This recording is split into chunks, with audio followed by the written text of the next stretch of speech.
যেভাবে হোক এই লিচু কটা আমাকে বিক্রি করতেই হবে, নাহলে আমার বাবার জন্য ওষুধ কিনতে পারবো না। আমাকে এখানে না বসে থেকে আমি যাই ওই দিকে গিয়ে দেখে আসি।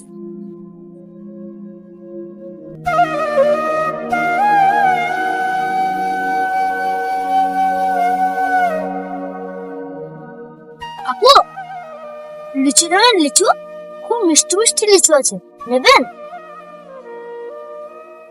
লিচু কত করে নিচ্ছিস? ওই 150 টাকা আটি। 150 টাকা? হ্যাঁ, মিষ্টি সত্যি মিষ্টি হবে তো? সত্যি মিষ্টি হবে। আচ্ছা ঠিক আছে, আসো দেরি আসো তো।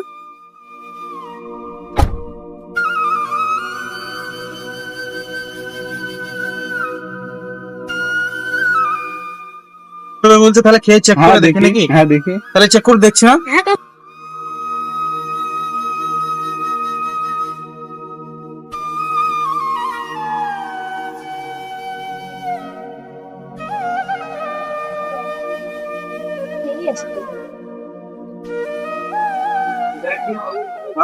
এই বাবু লিচু কত করে নিচ্ছ? 150 টাকা আটি। কই দেখি।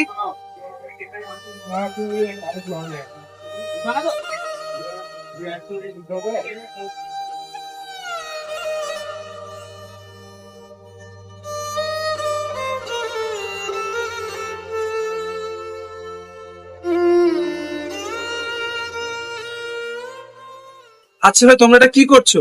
কেন ভাই, আমরা তো লিচু দেখছি।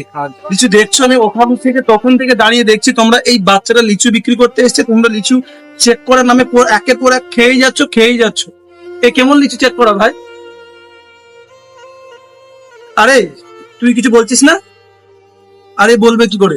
আচ্ছা তোমরা তো লিচু চেক করেছো, হয়তো এক এক কিনে নাও কিনে খাও। এবার অনেক তো চেক করা হয়েছে নিশ্চয়ই, নাও কিনে খাও। এ বাবু একটা দিয়ে দাও আমাকে। বাবু, এই আটটা খুব মিষ্টি, এই আটটা দি। না ওটা না, এইটা থেকে দাও, এটা থেকে। এই দাও।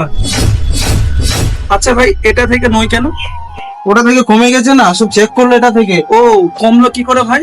তুমি তো এখান থেকে চেক করার জন্য খেলে না, যে মিষ্টি কি তেতো দেখার জন্য। এবার এটা থেকে তুমি নিতে চাইছো না, ও টাকা লাভ থাকে ভাই এই দুটো আটে বিক্রি করে। অন্য কেউ এটা নেবে, তখন এসে কিনতে বলো, কেউ নেবে? আর তুমি এটা থেকে চেক করছো, দিয়ে বলছো এটা না। আর তোমার মতন 10টা ছেলে যদি ওর কাছে চেক করে, তখন এই যে একটা আটি কো টাকা লাভ হবে এটাও নিশ্চয়ই খুব। এখন কত করে বিক্রি করছিস বাবু? 150 টাকা আটি। 150? খুব বেশি হলে 120 থেকে 30 টাকা কেনা আছে। ও যদি তোমার মতো মাত্র 5 জন যদি 5টা করে খায়, একটা আটি থাকবে? লিচু কারা বিক্রি করে ভাই? যারা এসিতে বসে থাকে তাদের বাড়ির ছেলেরা নয়, খুব কষ্ট করে এই রোদের মধ্যে লিচু বিক্রি করছে। তোমরা আবারও এই আটি থেকে 4 জন 4টে নিচ্ছ, দিয়ে বলছো ভাই নতুনটা দাও। ভাই এইভাবে 2 টাকা থাকবে? এ 10 টাকা লাভের জন্য ব্যবসা করতে এসছে, আর তোমরা 100 টাকা লোকসান করে দিচ্ছ। তোমরা ঠিক আছে ভাই, আমার ভুল হয়ে গেছে। বাবু আমাকে ক্ষমা করে দিস, ওই আটিটা আমাকে ভরে দে।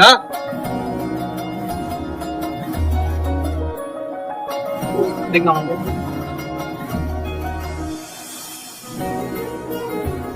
আর ভাই সো গাইস, এই ভাই তো আজকে নিজের ভুলটা বুঝতে পেরেছে, বাট এর মতো আপনারা যেন এই ভুলটা আর করেন না। কারণ এই লিচু বলো বা পেয়ারা বলো বিক্রি করে খুব একটা বেশি লাভ হয় না।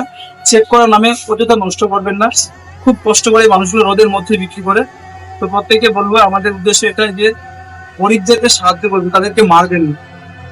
আর আমার মতো ভুল আপনারা কেউ করবেন না, এরকম গরিবদের পাশে থাকুন। তো লাইক কমেন্ট শেয়ার কেউ করতে ভুল করবেন না। তো এই ভিডিওটা ভালো লেগে থাকলে সবাই যেন লাইক কমেন্ট শেয়ার করে দেবেন।